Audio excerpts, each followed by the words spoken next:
सुख आणि दुःख आपल्या मनात लावलेले दोन झाडे आहेत.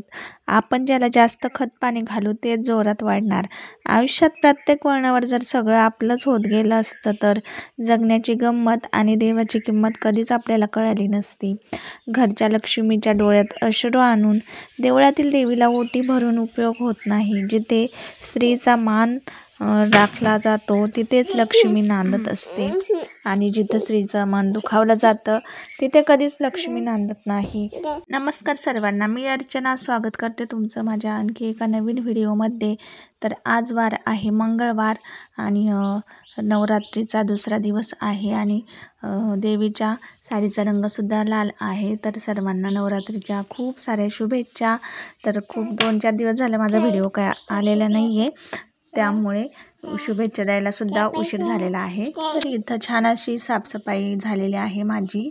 आणि किचनचं कसं असतं, आपण सणावाराला साफसफाई करतो असं नाही, तर सतत आपल्या किचनची साफसफाई ही सुरू असते. कारण का खूप जास्त धूळ तेलकटपणा नाही का, डब्बे वगैरे घाण होत असतात. सारखे साफसफाई करून मग ती स्वच्छ ठेवावी लागतात. नाही तर मग खूप जास्त मग त्रास होतो. एकदम जास्त जर घाण झालं सगळं काही तर मग त्यामुळे वरची वर स्वच्छता ही करावीच लागते किचनची. बाकीच्या गोष्टींपेक्षा जास्त किचनचीच काळजी घ्यावी लागते. तर मग इथं मी छान अशी किचन मस्त साफसफाई करून ठेवलेले आहे. आणि नाही का हे डब्बे जे आहेत ते थोडेसेच मी रॅकला ठेवलेले आहेत. कारण का रॅक पण आमची एकच रॅक आहे सिंगल, आणि त्याच्यावर जास्त डब्बे आणि सामान बसत नाही, बाकीचं सुद्धा भांडे वगैरे. म्हणून मग मी जेवढे डब्बे लागत आहेत तेवढेच वरती ठेवलेले आहेत. बाकीचे सगळे मी वरती पोटमाळ्यावरती ठेवून दिलेले आहेत, म्हणजे जास्त पसारा पण होत नाही खाली आणि दिसायला पण आपलं किचन सुटसुटीत दिसतं. म्हणूनच मग म्हटलं ज्यावेळी किचन कट्टा वगैरे होईल, काम होईल घराचं, त्यावेळी आणखी एक कडाप्याची रॅक बनवून घेता येईल, म्हणजे फक्त डब्यांसाठी स्पेशल. तर मग आता एकाच रॅकवर सगळं ॲडजस्ट करावं लागतं. तर सगळे डब्बे मी एका साईडला ठेवलेले आहेत, वरच्या साईडला. आणि बाकीचे जेवढे लागत आहेत तेवढे मग याच्या रॅकवर ठेवून दिलेलं आहे. जेवढं आपलं रोजचं सामान लागतं, डाळी, तेल, तूप किंवा तांदूळ, साखर, या सगळ्या गोष्टी त्या डब्यांमध्ये मी स्टोअर करून ठेवलेल्या आहेत भरून. आणि ना इथं आता सकाळी नाश्त्याची तयारी चालली आहे माझी. दूध वगैरे पण आता घेतलेलं आहे टाकून आणि गरम करून घेते दूध. आणि सगळे आता घरीच आहेत. आज कसं पाऊस होता 2 दिवस, त्यामुळे परत अवनीला पण शाळेला सुट्टी दिलेली आहे. म्हणून सगळं आता निवांतच काम चाललेलं आहे आमचं. आणि घरात पण बाकीच्यांना सासू सासऱ्यांना पण उपवास आहेत, त्यामुळे जास्त काही स्वयंपाकाचा पण लोड नाही आहे. मोजकंच आपलं स्वयंपाक करत असते मी.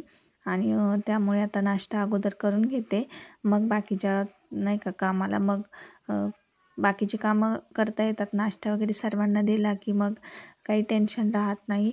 आता घेतला नाश्ता वगैरे करून आणि चहा पण लगेच मी ठेवत आहे इकडे.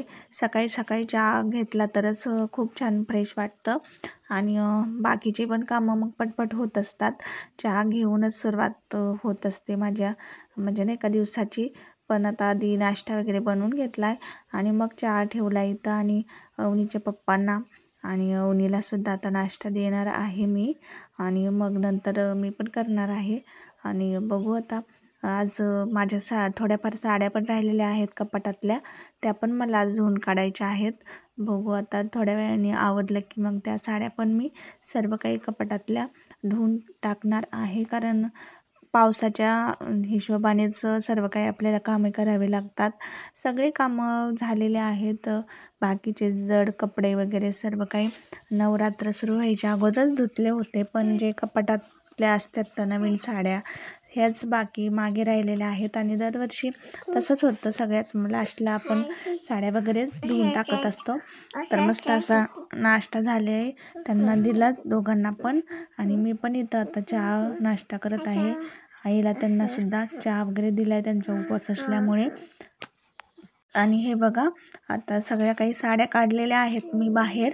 आणि पूर्ण साड्या काही नवीनच आहेत, त्यामुळे काही जास्त त्याला काही धुवायची गरज नाही आहे. फक्त आपण कम्फर्ट असं पाण्यातून काढून एकदा सुकायला टाकून द्यायच्या, म्हणजे कसं त्या तशाच ठेवू नये असं म्हणतात. पूर्ण मग आपल्या घराची साफसफाई होत असते. मग आता त्या सगळ्या साड्या काढून घेतलेल्या आहेत मी एक टबमध्ये, आणि पूर्ण मोठ्या टबमध्ये मी पाणी घेतलं आहे.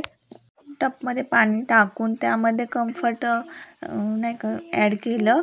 त्यामुळे काय होतं, आपल्या साड्या आणि एकदम असे छान, म्हणजे नाही का धुतल्या नाही तरी नुसता पिळून जरी टाकला तरी पण छान असं सुगंधित राहत असतात. हे बघा, मस्त असे पिळून टाकलेले आहेत सगळ्या साड्या, आणि आईंनी पण सुकायला टाकल्यात. आता इकडे पूर्ण लांब शेतामध्येच आता दोरी बांधलेली आहे, कारण इकडे एवढे सारे कपडे असतात की जागा पुरत नाही.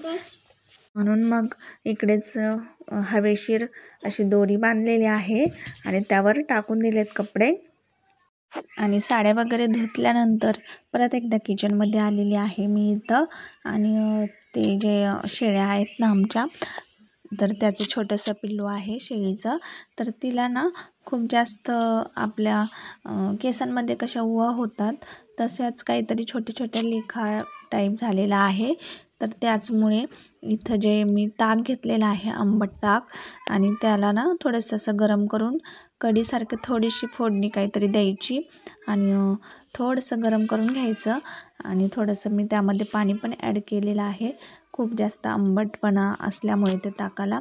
तर ते काय होतं, असं म्हणतात की ज्या आपल्या शेळ्या वगैरे असतात त्यांना छोट्या छोट्या जर लेखा पडल्या, ज्या आपल्या केसांमध्ये असतात तशाच त्या टाईपमध्ये जर उवा जर पडल्या त्यांना, तर त्या ताक आहे ना ते पूर्ण असं गरम कोमट करायचं आणि त्यांच्या पूर्ण शरीराला लावून द्यायचं केसांमध्ये. त्यामुळे ते सगळे काही मरून जात असतात, आणि दुसऱ्या दिवशी छान असं ब्रशने विचरून घ्यायचे त्यांचे केस, मग ते स्वच्छ होतात. तर असंच प्रयोग आता आम्ही पण केलेला आहे इथं. चालली शिव आणि उनीची मस्ती. शिव खूप त्रास देत असतो दीदीला, तर सुट्टीच्या दिवशी मग तो छान खेळतो तिच्यासोबत. मग बाकीच्या गोष्टी मला पण आवरायला बऱ्या पडतात. आणि इकडे दुपारचा टायमिंग आहे आता. तर पूर्ण साड्या सुकल्या नाही आहेत, पण थोड्याफार जेवढ्या सुकल्यात तेवढ्या मी काढून घेतलेल्या आहेत, कारण शेतात तिकडे लांब टाकल्या होत्या. परत पाऊस वगैरे आला किंवा वारं जरी सुटलं तर मग त्या खाली पडून नाही का माती वगैरे लागण्याची, चिखल लागण्याची शक्यता होती. म्हणून मग मी पटपट अशा काढून घेतल्या होत्या, कारण आभाळ पण खूप आलं होतं. आणि कसं आहे आजकाल इकडे पाऊस कधी येईल सांगता येत नाही. खूप जास्त प्रमाणात पाऊस सतत चालू असतो आमच्या इकडे. म्हणूनच मग मी पटपट अशा साड्या काढून घेतल्यात आणि घड्या पण करून घेतल्या व्यवस्थित, कारण मग ठेवून द्यायला सोप्या पडतात. जेवढ्या सुकल्यात तेवढ्या काढून आणल्या आणि पटपट अशा घड्या करून पण ठेवत आहे, कारण का आमचा शिव पण झोपला आहे. आणि अशा काही ज्या म्हणजे नाही का गोष्टी असतात, जे कामं असतात, मग शिव झोपल्यानंतर मी रिलॅक्समध्ये करत असते. आणि मला ना मध्ये मध्ये येत असतो शिव, मग या गोष्टी काही करू देत नाही. आणि घराची पण थोडीफार मला टेबल वगैरे आवरायचा होता, तर तो पण मी साफ करून घेतला तो झोपल्यानंतर, आणि सर्व काही व्यवस्थित असं ठेवून दिलं. आणि जागच्या जागी जर वस्तू ठेवून दिल्या तर आपल्याला दिसायला पण छान दिसतं घर. आणि जरी प्लास्टर जरी केलं नसलं तरीसुद्धा व्यवस्थितपणा जर असला आपल्या घराला, आणि टापटीपपणा जर आपण ठेवला तर खूप छान दिसतं घर आपलं पण. तर मग असाच छोटासा प्रयत्न असतो माझा व्यवस्थित असं घर ठेवण्याचा. हे बघा आपलं आता किचन. इथं ही जी रॅक आहे ते मगाशी सांगितल्याप्रमाणे डबे ठेवलेत मी, सगळे वरती पण ठेवलेले आहेत. तर बघू शकता असे आता शेड केलेलं आहे. तर कसं दिसतंय आणि कसं वाटतंय आपलं छोटंसं आणि साधारण एकदम बिना प्लॅस्टरचं किचन, तर नक्की कमेंट करून सांगा. हे बघा आता साड्या पण मी सर्व काही घड्या घालून घेतल्यात आता इथं, आणि ज्या काही सुकल्या नव्हत्या त्या परत एकदा थोड्याशा हवेशीर आणि जवळजवळ आणून टाकलेल्या आहेत, कारण कसं पाऊस जर आला पटकन काढायला पण सोप्या पडतील, म्हणूनच मग त्या जवळजवळ आणून टाकल्यात.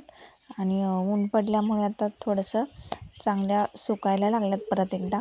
कसं आहे परत आभाळ येतं आणि परत ऊन असं सारखं दिवसभर चालू असतं, त्यामुळे मग खूप गडबड होते. हे जे नवरात्रातील कामं आहेत आपले त्या करण्यासाठी खूप जास्त प्रमाणात गडबड होते.